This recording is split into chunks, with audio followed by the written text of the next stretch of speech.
తల్లిదండ్రులుగా పిల్లలను పెంచడం ఒక పరిచర్య సిరీస్ నందు పరివర్తక పిల్లల పెంపకం మొదటి వాల్యూమ్. తల్లిదండ్రులుగా పిల్లలను పెంచడం ఒక పరిచర్య సిరీస్ నందు ఉన్న ఇతర శీర్షికలు: ప్రేమపూర్వక సంభాషణ వాల్యూమ్ 2, మీ పిల్లలకు తర్ఫీదు ఇవ్వండి వాల్యూమ్ 3, బైబిలు క్రమశిక్షణ వాల్యూమ్ 4, నాయకుని మార్గదర్శిని. పరివర్తక పిల్లల పెంపకం. తల్లిదండ్రులుగా పిల్లలను పెంచడం ఒక పరిచర్య సిరీస్ వాల్యూమ్ 1, క్రేగ్ కాస్టర్. ముందు మాట. అనేక మంది తల్లిదండ్రులు కనీసం 2 సంగతుల మీద అంగీకరిస్తారు: పిల్లలను పెంచడం అద్భుతమైన సంగతి మరియు అది కష్టమైన సంగతి. ప్రతి వ్యక్తిత్వం యొక్క అసమానత కోసం సర్దుబాట్లు చేయవలసి ఉంది. పిల్లలను వినోదభరితంగా ఉంచడం ఒక సవాలుగా ఉంటుంది. అయితే నిజంగా కఠినమైన అంశం క్రమశిక్షణ. దంపతులు తప్పనిసరిగా ఒక జట్టుగా పనిచేయాలి. ఒంటరి తల్లిదండ్రులు వెనుక సహకారం లేకుండా పనిచేస్తున్నారు మరియు ప్రతి తల్లిదండ్రులు తమ బిడ్డలను పుట్టినప్పటి నుండి యుక్త వయస్సు వరకు కాపాడడం మరియు వారికి తర్ఫీదు ఇవ్వడం విషయంలో సవాలు ఎదుర్కొంటున్నారు. ఎప్పుడు, ఎక్కడ, ఎలా, ఎంత తరచుగా, ఎంతకాలం మరియు ఇది నిజంగా పనిచేస్తుందా అనేవి విలువైన అవిధేయత చూపే పిల్లల ముఖంలోనికి చూస్తున్న తల్లిదండ్రుల ఆలోచనలలో కొన్ని ప్రశ్నలు మాత్రమే. అయితే సత్యం, నేడు చాలామంది తల్లిదండ్రులకు ఎక్కడికి వెళ్ళాలో తెలియడం లేదు.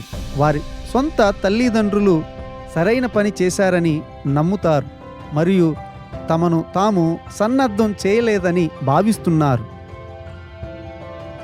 అయితే వినేవారికి సహాయం ఉంది. సమస్తమును సృష్టించిన దేవుడు మనకు ఎటువంటి మార్గదర్శకత్వం లేకుండా మనలను విడిచిపెట్టలేదు. మనం కుటుంబం అని పిలుస్తున్న సంస్థ యొక్క సృష్టికర్త మరియు ఏ విధంగా విజయవంతం చేయగలము అని ఆయన వాక్యంలో స్పష్టమైన హెచ్చరికలను ఆయన మనకు అనుగ్రహించాడు. మనకు శత్రువు ఉన్నాడు కనుక మనం దీనిని తీవ్రంగా పరిగణించాలి. అపవాది సాతాను మనకు వ్యతిరేకంగా పనిచేస్తున్నాడని మరియు కుటుంబం యొక్క బలాన్ని విచ్ఛిన్నం చేయడానికి వాడు ఇష్టపడుతున్నాడని బైబిల్ చెబుతుంది. సంఘం, సమాజం మరియు నశించిన లోకానికి మనం సాక్ష్యం మీద కూడా ఒక దాడిగా ఉంది. అయితే దేవుడు మన అవసరాలన్నిటినీ ఎరిగిన వాడి ఎటువంటి యుద్ధాన్నైనా గెలవడానికి చాలిన ఆయన వాక్యాన్ని మరియు పరిశుద్ధాత్మను మనకు ఇస్తున్నాడు. విచారకరంగా పిల్లలను పెంచడానికి బైబిలు తగినది అని అనేక మంది క్రైస్తవులకు తెలియదు. కాబట్టి వారు సహాయం కోసం గత అనుభవం లేదా ప్రాపంచిక తత్వశాస్త్రం వైపు మొగ్గు చూపుతారు. అయితే మన కుటుంబాలను బలోపేతం చేయడానికి దేవుని జ్ఞానం మరియు మార్గదర్శకత్వాన్ని వినడానికి మరియు వెతకడానికి ఇప్పుడు సమయం వచ్చింది. మన సృష్టికర్తకు లోబడడానికి మనము ఇష్టపడకపోయినట్లయితే భవిష్యత్తు కోసం మనం ఏమి ఆశించగలం? మనం దేవుని చిత్తానికి వెలుపల పనిచేస్తున్నప్పుడు దాని ఫలితం గందరగోళం మరియు విధ్వంసం. ఇది నెమ్మదిగా రావచ్చు కాబట్టి మనము గుర్తించలేము. అయితే దాని అంతం బాధే. తల్లిదండ్రులుగా పిల్లలను పెంచడం అనేది ఒక పరిచర్య క్రమం. పిల్లలను పెంచడం కోసం దేవుని ప్రణాళికను నేర్చుకోవడానికి మీకు సహాయం చేస్తుంది.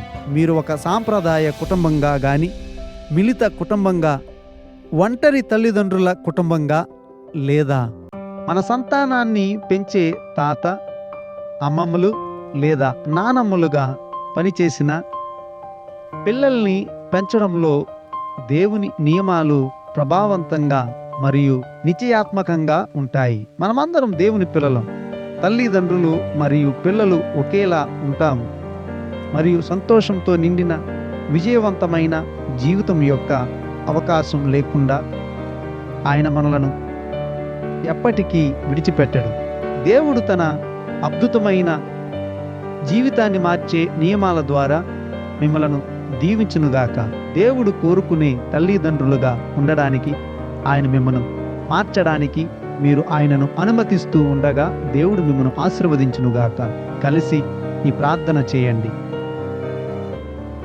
ప్రియమైన ప్రభువైన యేసు, నిన్ను గణపరచి మరియు నిన్ను మహిమపరిచే తల్లిదండ్రులుగా ఉండడానికి మేము నీ సహాయము మరియు జ్ఞానాన్ని అడుగుతున్నాము. దయచేసి నిన్ను విశ్వసించే విశ్వాసాన్ని మరియు మేము చేస్తున్న తప్పులను మార్చే కృపను మాకు అనుగ్రహించండి. మేము మా పిల్లలను ప్రేమిస్తూ వారికి తర్ఫీదు ఇచ్చే విధంగా నీ చిత్తాన్ని చేయడం ప్రారంభించడంలో మాకు సహాయం చేయండి. యేసు నామమున ఆమేన్.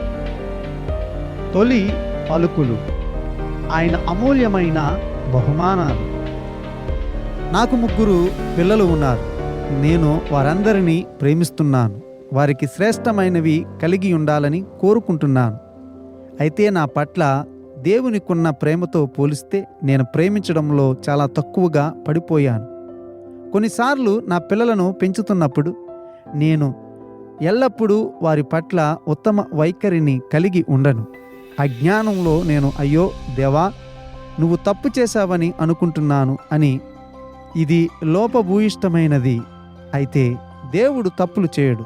నా పిల్లలలో ఒక్కరు కూడా లోపభూయిష్టంగా లేరని నేను అర్థం చేసుకున్నాను. నిజానికి ప్రతి బిడ్డ విశిష్టమైనదే, నాకు అవసరమని ఎంచి దేవుడు నాకు అనుగ్రహించిన బహుమతులే. 127వ కీర్తనలో మన పిల్లలు దేవుడిచ్చిన బహుమతులని తెలుసుకుంటాం. కాబట్టి మీకు నా ప్రశ్న, దేవుడు మీకు ఇచ్చిన బహుమతులు ఏమిటి? అయితే ఎవరు బహుమతులు? మరి ఆ బహుమతులతో మీరు ఏం చేశారు? మీరు వాటిని ఏ విధంగా విలువైనదిగా భావించారో ఆలోచించండి. మరియు దేవుడు మీకు ఇచ్చిన బహుమతులను మీరు ఏ విధంగా నిర్వహించారో లేదా తప్పుగా నిర్వహించారో గమనించండి. మంచి ఆలోచనలు. గతంలో దేవుడు నాతో ఎప్పుడూ నిరాశ చెందుతూ ఉండేవాడని నేను అనుకున్నాను. దేవుడు నా గురించి ఏమనుకుంటున్నాడో అని నేను ఆలోచించిన ప్రతిసారి, క్రైగ్, నీవు మూర్ఖుడవు అని నా గురించి ఆలోచిస్తున్నాడనే భయం నాకుండేది. నీవు ఎప్పుడు మారతావు? తర్వాత సరే, అంతే, ఇదే చివరిసారి, క్రైగ్. నా జీవితంలో నేను చేసిన పనులను బట్టి దేవుడు నన్ను ఏ విధంగా చూస్తున్నాడో అనే భయంకరమైన ఆలోచన ఉండేది. ఆయన నా విషయంలో ఎప్పుడు కలత చెందుతున్నాడని నేను అనుకున్నాను. అయితే చివరికి ఈ ఆలోచన అంతా సాతాను నుండి వచ్చిన అబద్ధమని నేను తెలుసుకున్నాను.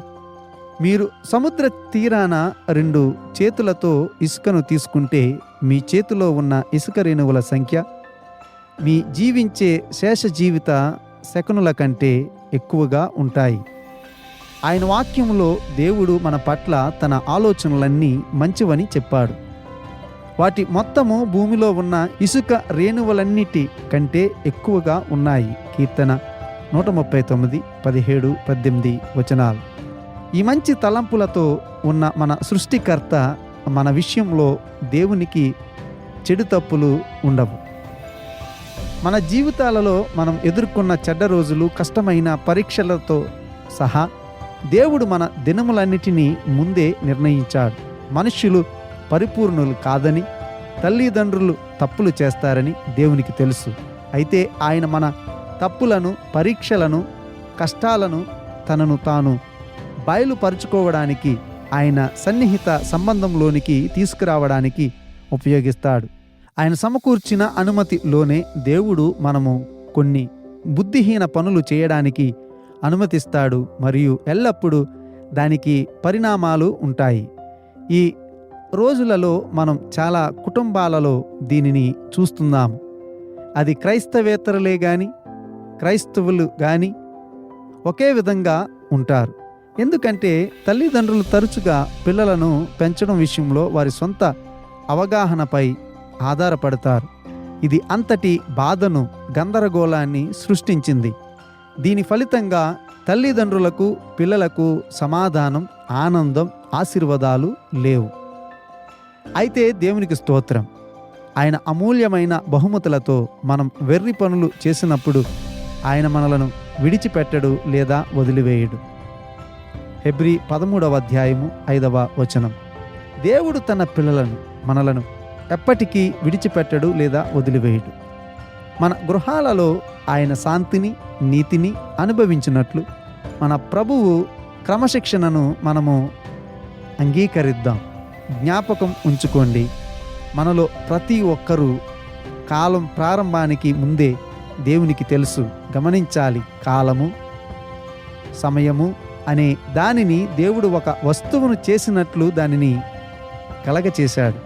మనము మంచిగాను చెడుగాను అసహ్యమైన వారిగాను ఉన్నా సరే, కీర్తన 139:1-18 ఆయన మనలను తన పిల్లలుగా ఎంచుకున్నాడు. అందును బట్టి దేవునికి వందనాలు. లూకా 15వ అధ్యాయంలో యేసు ప్రభువు తన పిల్లలతో సంబంధ బాంధవ్యం గురించి విశ్వాసులు, అవిశ్వాసులు, సామాన్యులు, ఉన్నత వర్గాల వారు ఉన్న మిశ్రమ గుంపుతో మాట్లాడాడు. యేసు వారితోనూ ఇప్పుడు మనతోనూ చెప్పినది, నా మాట వినండి. పరలోకంలో ఉన్న నా తండ్రి తన పిల్లలను ఏ విధంగా చూస్తాడో నేను మీకు నేర్పుతాను.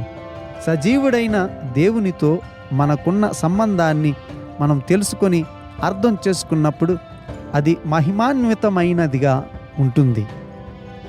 విచ్చలవిడిగా ఉన్న ప్రవర్తన.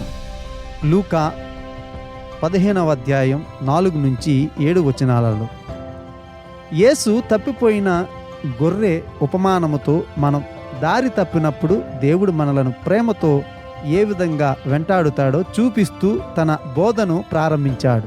లూకా 15వ అధ్యాయము 8-10 వచనాలలో పోగొట్టుకున్న నాణెము యొక్క ఉపమానాన్ని యేసు చెప్పాడు.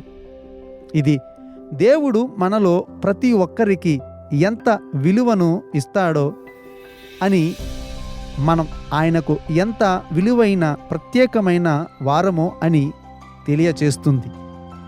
లూకా 15వ అధ్యాయం 11-24లో తప్పిపోయిన కుమారుని ఉపమానం ఉన్నది. ఇక్కడ దేవుడు తన పిల్లలకు ఇచ్చిన బహుమతుల గురించి యేసు బోధించాడు. దేవుడు మనలో ప్రతి ఒక్కరికి విశిష్టంగా వ్యక్తిగత బహుమతులను ఇచ్చాడు. ఇదే దృక్పథాన్ని మన జీవిత భాగస్వామి పిల్లల పట్ల కలిగి ఉండాలని ఆయన వారు మనకు దేవుడిచ్చిన చాలా ప్రత్యేకమైన బహుమతులుగా పరిగణించాలని ఆయన మనకు చెబుతున్నాడు. తప్పిపోయిన కుమారుడు అంటే తండ్రి తనకు ఇచ్చే స్వాధ్యాన్ని తీసుకుని దానిని దుర్వినియోగం చేసి తన సొంత కోరికల ప్రకారం వ్యర్థపరిచిన వాడు. తప్పిపోయిన కుమారుని వలె మనం దేవుని వరములము.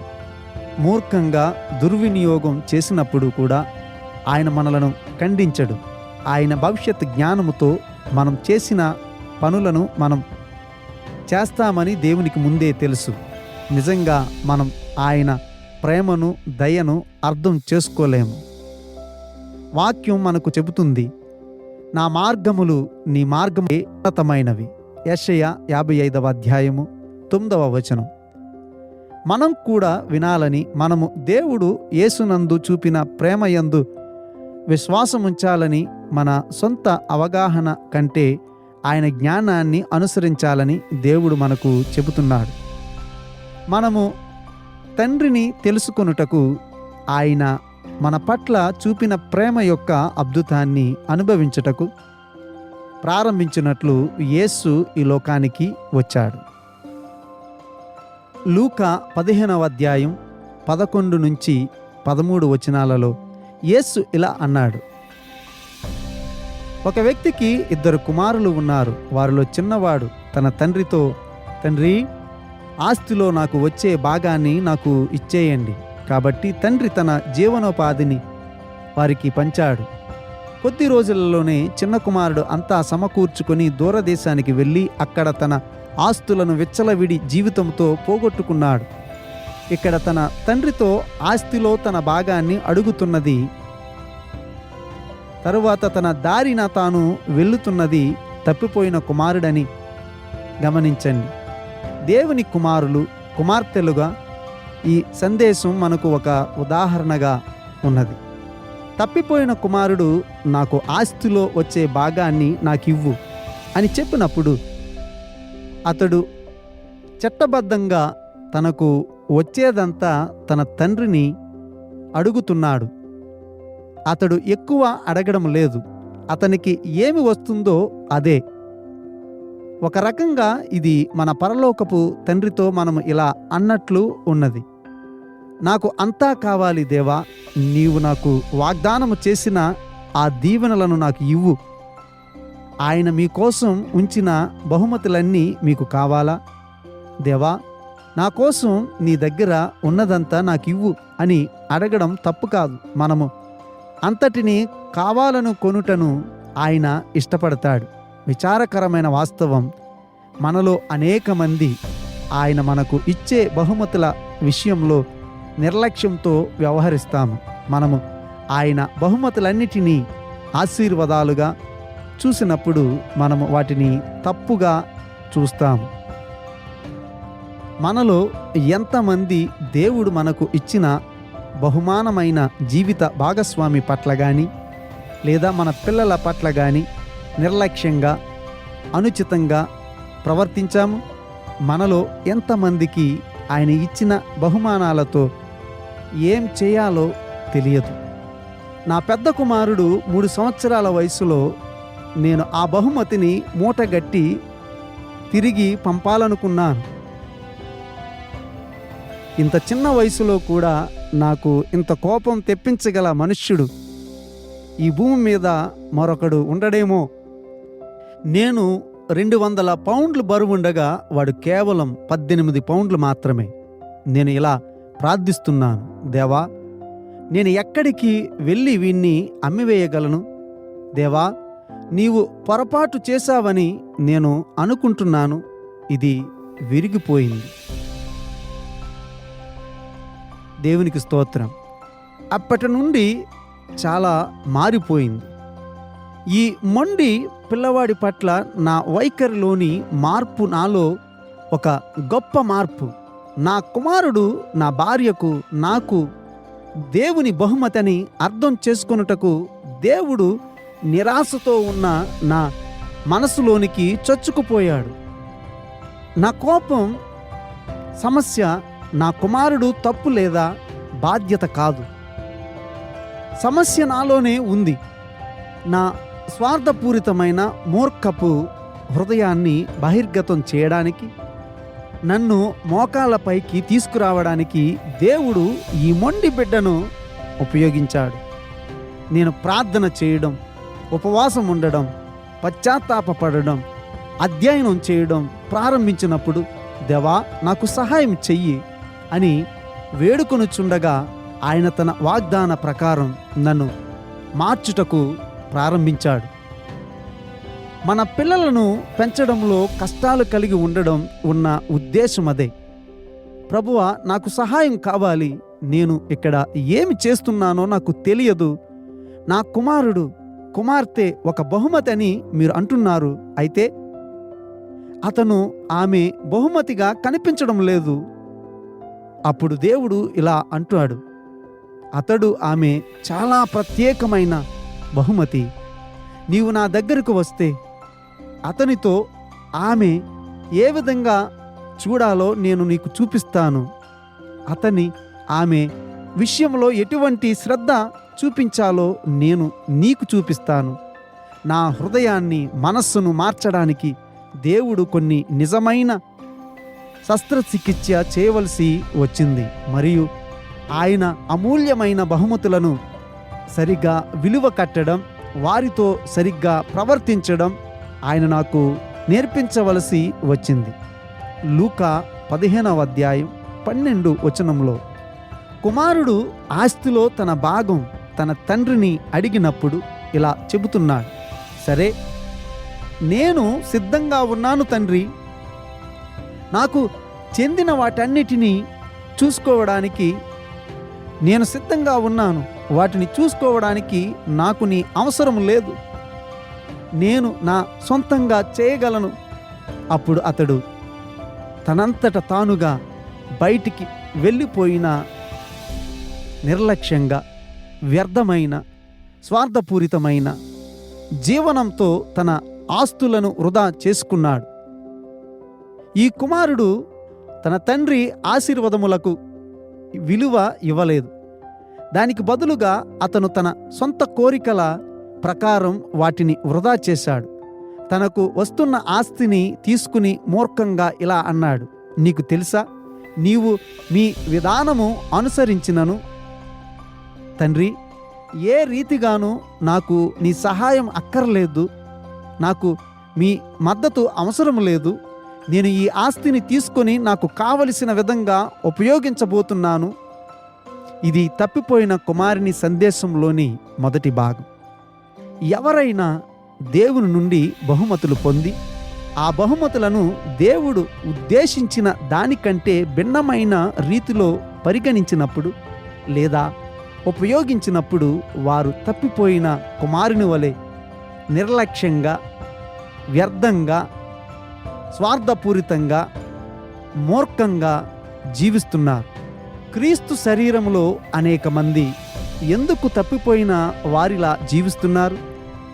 చాలామంది తమ ఆత్మీయ స్థితిని గూర్చి అందులుగా ఉన్నారు. వారి సొంత అవగాహనతో జీవిస్తున్నవారు లేదా ఈ లోక సలహాలను అనుసరిస్తున్నారు.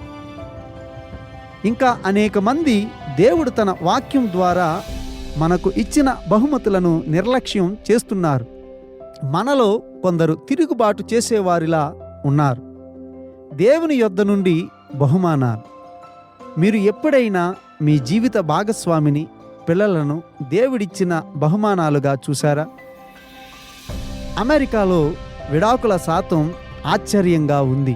అయితే యేసును ప్రభువుగా, రక్షకునిగా విశ్వసిస్తున్నట్లు చెప్పుకునే సంఘానికి వెళ్ళే దంపతులలో దాదాపు సగం మంది విడాకులకు వెళుతున్నారని కొన్ని వార్తాపత్రికలు చెబుతున్నాయని మీకు తెలుసా?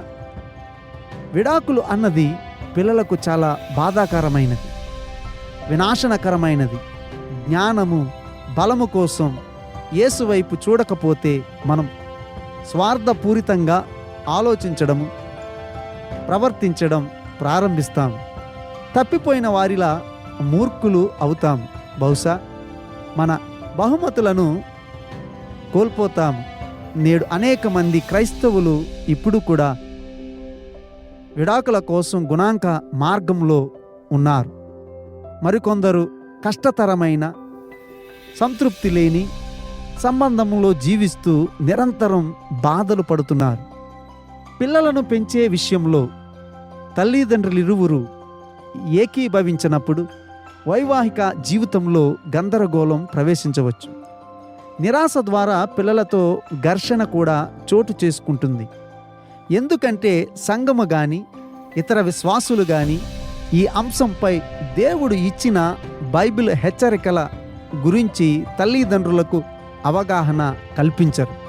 లేదా బహుశా తండ్రి తల్లికి వాస్తవాలు తెలిసి ఉండవచ్చు, అయినా గనకింకా అరుస్తూ ఒకరినొకరు అగౌరవపరుచుకుంటూ వాదించుకోవడం, పరిస్థితులు తారుమారు చేస్తూ అస్థిర స్థితిలో కొనసాగుతున్నారు.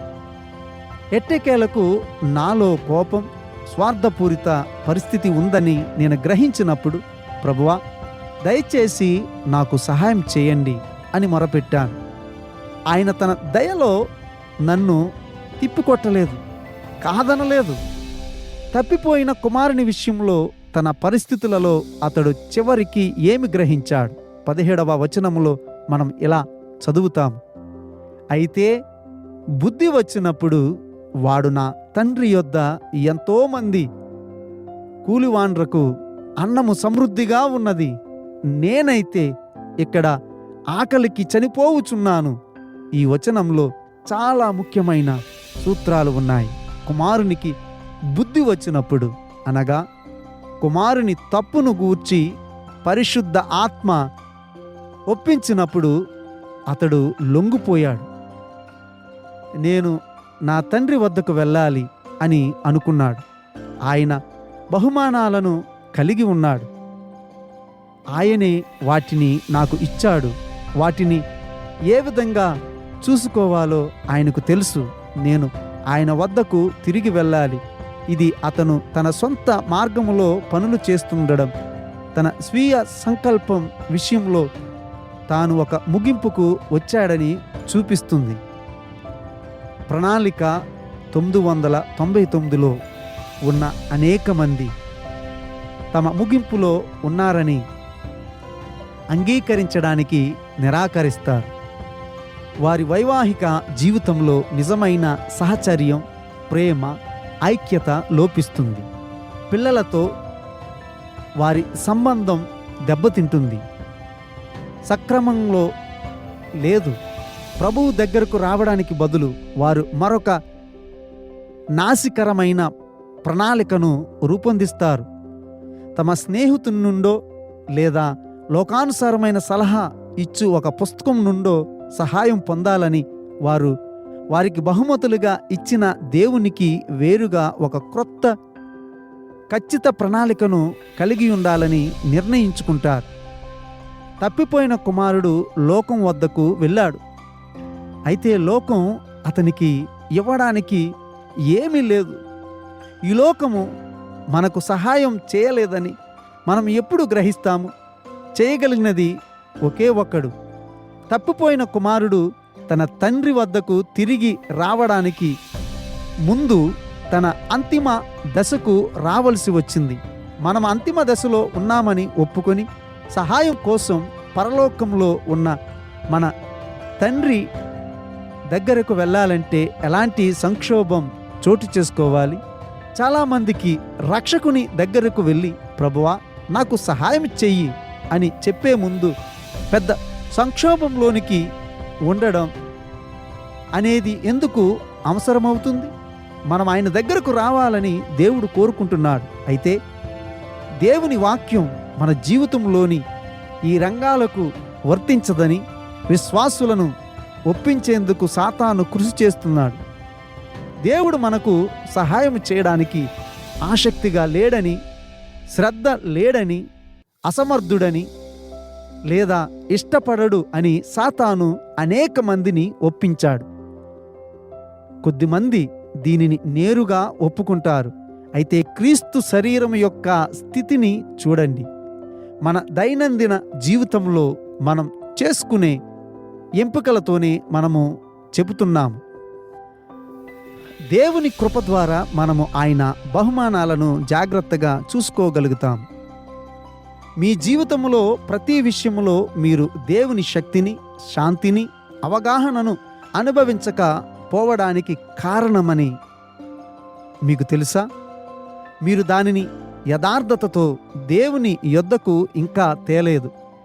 ఏ పరిస్థితులు మీ జీవిత భాగస్వామిని, పిల్లలను జాగ్రత్తగా చూచుకొనున్నట్లు చేయు సమాచారము, మిమ్మల్ని అనుమతించే సమాచారం మరియు శక్తి కోసం మీరు దేవుణ్ణి ఆశ్రయించే ముందు ఏమి చేయాలి? సామెతలు 3:5-6 వచనాలు మనకు ఇలా చెబుతున్నాయి. నీ స్వబుద్ధిని ఆధారము చేసుకొనక నీ పూర్ణ హృదయముతో యెహోవా యందు నమ్మికయుంచుము. నీ ప్రవర్తనంతట యందు ఆయన అధికారమునకు ఒప్పుకొనుము. అప్పుడు ఆయన నీ త్రోవలను సరళము చేయును. అంతటిని అనే పదానికి అర్థం ఏమిటో మీకు తెలుసా? ఏది మినహాయింపబడలేదు, అన్నీ దానిలో చేర్చబడ్డాయి. మీరు ఆయన వైపు చూస్తూ దేవా దయచేసి నాకు సహాయం చెయ్యండి అని చెప్పడానికి, ఆపై ఆయన హెచ్చరికలను అనుసరించడానికి సిద్ధంగా ఉన్నారా? వాస్తవికత విషయంలో మేల్కొనండి. లూకా 15:18-19 వచనాలలో తప్పిపోయిన కుమారుడు వాస్తవాన్ని గ్రహించుటలో మేల్కొని ఇలా చెప్పాడు. నేను లేచి నా తండ్రి యొద్దకు వెళ్ళి, తండ్రి, నేను పరలోకమునకు విరోధముగాను నీ ఎదుటను పాపము చేసితిని. ఇక మీదట నీ కుమారుడనని అనిపించుకొనుటకు యోగ్యుడను కాను. నన్ను నీ కూలివారితో ఒకనిగా పెట్టుకొనమని అతనితో చెప్పుదును. గమనించండి, అతను తన తండ్రితో ఒప్పందం కుదుర్చుకోవడానికి ప్రయత్నించడం లేదు. మనలో కొందరు ఒప్పందాన్ని కుదుర్చుకోవడానికి ప్రయత్నిస్తారు. అయితే పశ్చాత్తాపం అనేది దేవునితో చర్చలు జరపడం కాదు. మీరు మీ వైఖరులు, ప్రవర్తనలను పరిశీలించినప్పుడు అవి దేవునికి ఏమి చెబుతున్నాయి? సరే దేవా, నేను నా బిడ్డను ప్రేమిస్తాను. అయితే అతను ఇది లేదా అది చేయకుంటే దానిని మర్చిపో. ప్రభువా, నేను కోరుకున్నది మీరు నాకు ఇవ్వకపోతే మీకోసం నాకు సహాయం లేదు. నేను ఆదివారం సంఘానికి వెళ్తాను. అయితే ప్రతిరోజు మీతో సమయం గడపలేనంత పని ఒత్తిడి కలిగి ఉన్నాను. నా కుమారుడు ఈ విధంగా నటించడం మానివేసినప్పుడు నేను అతని మీద అరవడం, కేకలు వేయడం మానేస్తాను.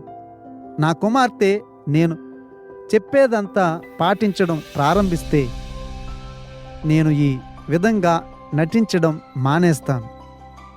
పాపపు ప్రవర్తన ఎప్పుడూ సమర్థించబడదు. నేను పాపం చేసినట్లు నీవు చేశావు అని మనం ఎవరితోనూ చెప్పలేము. ప్రేమ అంటే ఏమిటి? ఏది ప్రేమ కాదనే దాని గురించి దేవుడు ఒక వాక్యంలో పూర్తి వివరణ ఇచ్చాడని మీరు ఎందుకు అనుకుంటున్నారు? పిల్లలను పెంచడం విషయంలో ఈ ప్రేమ ఏ విధంగా వర్తిస్తుందో అని తల్లిదండ్రులు విన్నప్పుడు వారు తరచుగా తమ పాపం గురించి విలపిస్తారు. వారు తమను తాము నిజాయితీగా పరీక్షించుకున్నప్పుడు వారు ప్రతిరోజు తమ జీవిత భాగస్వామి పట్ల, పిల్లల పట్ల వ్యతిరేకంగా తరచూ చేసిన ప్రేమ లేని చర్యలను గ్రహించగలరు. ప్రేమకు వ్యతిరేక పదం ఏమిటో మీకు తెలుసా? అది ద్వేషం. దీనిని దేవుడు పాపం అని పిలుస్తాడు. మీరు దేవుని ఉపదేశాన్ని విస్మరించడం ద్వారా పాపం చేయలేరు మరియు ఇప్పటికీ ఆయన ఆశీర్వాదాలను పొందలేరు. గలతీ 5వ అధ్యాయము 7 నుండి 17వ వచనం వరకు. దేవుడు పరిశుద్ధుడు. ఆయన పాపాన్ని చూడనట్లు ఉండలేడు లేదా ఫలితం ఇవ్వకుండా ఉండలేడు. కనిపెట్టుట మరియు నిరీక్షించుట. మనం మరలా చూస్తున్నప్పుడు తప్పిపోయిన కుమారుణ్ణి తిరిగి రావడాన్ని తండ్రి ఏ విధంగా స్పందించాడో మనం చూస్తాం. వాడింకా దూరముగా ఉన్నప్పుడు తండ్రి వానిని చూచి కనికరపడి పరిగెత్తి వాని మెడ మీద పడి ముద్దు పెట్టుకొనెను. అప్పుడు ఆ కుమారుడు అతనితో, తండ్రి, నేను పరలోకమునకు విరోధముగాను నీ ఎదుటను పాపం చేస్తుని. ఇక మీదట నీ కుమారుడనని అనిపించుకొనుటకు యోగ్యుడను కాననెను. అయితే తండ్రి తన దాసులను చూసి ప్రశస్త వస్త్రము త్వరగా తెచ్చి వీనికి కట్టి వీని చేతికి ఉంగరము పెట్టి పాదములకు చెప్పులు తొడిగించుడి, క్రొవ్విన పశువును తెచ్చి వధించుడి, మనము తిని సంతోషపడుదము. ఈ నా కుమారుడు చనిపోయి మరలా బ్రతికెను, తప్పిపోయి దొరికెనని చెప్పెను. అంతట వారు సంతోషపడసాగిరి. లూకా 15వ అధ్యాయము 20 నుండి 24 వచనాలు. తండ్రి ఇంట్లో కూర్చుని నా కుమారుడు అక్కడ నా పేరు చెడగొట్టాడు, నన్ను ఒక మురికి సంచిలా చూస్తున్నాడు అని అనుకోవడం లేదు. వాడు నా బహుమతులు తీసుకుని వాటిని విసిరేసి వృధా చేస్తున్నాడు. మీకు తెలుసా, వాడు ఎప్పటికీ తిరిగి రాలేడని నేను అనుకొనుచున్నాను అన్నది తండ్రి ఆలోచన కాదు. తండ్రి తన కుమారుడి మూర్ఖత్వానికి ఫిర్యాదు చేయడం లేదు, విలపించడం లేదు, చింతించడం లేదు. దానికి బదులుగా తండ్రి తప్పిపోయిన తన కుమారుడు ఇంటికి వస్తాడని ఎదురు చూస్తున్నాడు. ఇది మీ పరలోకపు తండ్రి గూర్చిన సాదృశ్యం. ఆయన మీకు ఇచ్చిన జీవిత భాగస్వామిని, పిల్లలను చూసుకోవడానికి జ్ఞానము, కృపను పొందుకునేందుకు మీరు ప్రతిరోజు ఆయన వద్దకు వస్తారని ఆయన ఎదురు చూస్తూ నిరీక్షిస్తున్నాడు. ఆయనకు మీ తప్పులు తెలుసు. ఆయనకు మీ గురించి మీకు తెలిసిన దానికంటే మీ గూర్చి ఆయనకు బాగా తెలుసు. ఆయన నిన్ను ఎన్నుకున్నాడు, ఈ బహుమానాలను ఇచ్చాడు. దేవుడు నీ దగ్గరకు వచ్చి వారిని వెనక్కి తీసుకోడు. మనం వారిని కోల్పోయేంతగా దుర్వినియోగం చేయగలం. అవును, ఆయన మనము నిర్ణయము తీసుకోవడానికి స్వేచ్ఛను అనుమతిస్తాడు. అయితే నీ దేవుడు నిన్ను కౌగిలించుకొని ముద్దు పెట్టుకొని ఆశీర్వదించుటకు నీవు తన దగ్గరకు వచ్చే వరకు వేచి చూస్తున్నాడు. మనము దేనినైనా చేయుటకు మన సొంత జ్ఞానము, శక్తిపై ఆధారపడాలని ఆయన ఎన్నడూ అనుకోలేదు. ఆయన యొద్దకు మీరు వస్తారని వేచి ఉన్నాడు, నిరీక్షిస్తున్నాడు. మీరు కోపాన్ని విడిచిపెట్టాలని ఆయన వేచి ఉండుటలేదు. మీరు మీ సొంతంగా మారలేరని ఆయనకు తెలుసు. మీరు ఆయన వద్దకు వచ్చి ఆయనకు ఎంతో ప్రేమగా ఇవ్వాలనుకునే ఆశీర్వాదాలన్నిటినీ, శక్తినంతటినీ మీరు పొందాలని ఆయన కోరుకుంటున్నాడు. దేవునికి మన పాపాలు, బలహీనతలు మనకంటే బాగా తెలుసు. మరియు మనం పనులను మన సొంత మార్గంలో చేయడానికి ప్రయత్నిస్తున్నాము. ఆయన వైపు చూడకపోవడం వల్ల కలిగే బాధను ఎదుర్కోవడానికి, మనకు సహాయం చేయడానికి మనం లోక సంబంధమైన పాపాత్మకమైన విషయాల వైపు తిరిగామని ఆయనకు తెలుసు. అయితే ఆయన ప్రేమ అద్భుతమైనది. ఆయన కృప, దయ మనకు అద్భుతమైన బహుమానాలు. మీరు దేవుని వద్దకు వచ్చినప్పుడు మీరు ఇప్పుడు ఉన్న స్థితిలోనే దేవుడు మిమ్మల్ని కలుస్తాడు. ఆయన చిత్తాన్ని చేయడానికి అవసరమైన జ్ఞానముతో, బలముతో, శక్తితో మిమ్మల్ని నింపడం ప్రారంభిస్తాడు. మీ బహుమానాలను ఆయన కోరుకున్న విధముగా మీరు వ్యవహరించినట్లు చేయులాగున ఆయన చేయగలడు, చేస్తాడు. మీరు ఈ ఆడియో పుస్తకాలు, అభ్యాస పుస్తకాలను పూర్తి చేసిన తరువాత మీరు మీ పిల్లలను దేవుని దృష్టిలో చూస్తారని, ఆయన మీకిచ్చిన బహుమతులుగా ఉంటారని నేను ఆశిస్తున్నాను. ఆయన కోరుకున్నట్లుగా వారిని ప్రేమించడానికి, వారి పట్ల శ్రద్ధ వహించడానికి బాగా సిద్ధపడి ఉంటారు. పిల్లలని పెంచడం విషయంలో మీ సాంప్రదాయక అభిప్రాయాలన్నిటినీ పక్కన పెట్టి దేవుని వాక్యం ద్వారా, పరిశుద్ధాత్మ ద్వారా ఆయన బహుమానాల విషయంలో మీరు ఏమి చేయాలో తెలుసుకోవాలని నేను ప్రార్థిస్తున్నాను.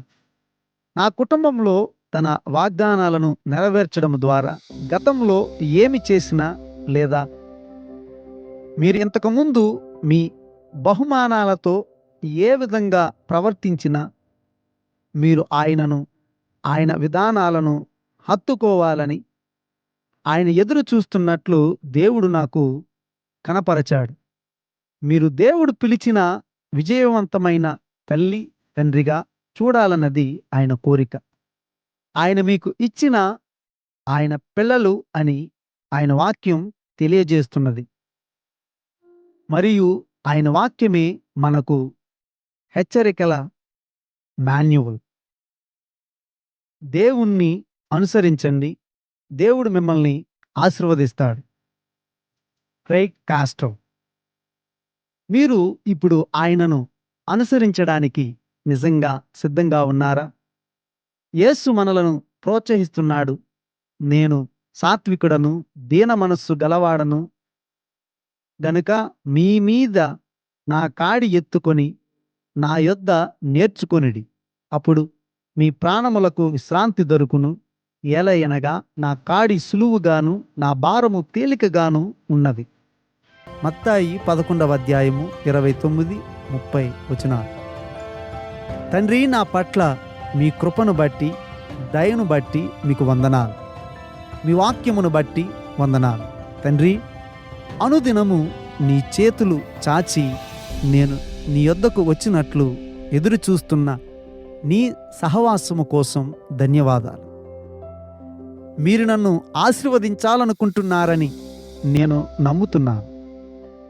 మీరు నాకు జ్ఞానాన్ని ఇవ్వాలనుకుంటున్నారని నేను నమ్ముతున్నాను. ప్రభువా, నా పిల్లలను పెంచుటకు, వారికి తర్ఫీదు ఇచ్చుటకు, నా అవసరమైన కృపతో బలపరచాలనుకుంటున్నావని నేను నమ్ముతున్నాను. నేను ఎప్పుడైనా ఎక్కడైనా నీ సన్నిధికి రాగలిగే భాగ్యముకై మీకు వందనాలు. నీవు నాకిచ్చిన పిల్లలను శ్రద్ధగా చూసుకొనుటకు, నీ చిత్తాన్ని తెలుసుకొనుటకు, మీ స్వరం వినడానికి దయచేసి నాకు సహాయము చేయుము. ప్రభువా, మీ వాక్యము ఏమి చెబుతున్నదో తెలుసుకున్నట్లు, సమయాన్ని వెచ్చించడానికి ఇష్టపడినట్లు నాకు సహాయము చేయము. దేవా, పరిశుద్ధాత్మ నాకు మార్గనిర్దేశం చేయాలని, నాకు అవగాహన కల్పించాలని నేను ప్రార్థిస్తున్నాను. ప్రభువా, నేను నా విధానాల గురించి పశ్చాత్తాపపడుతున్నాను.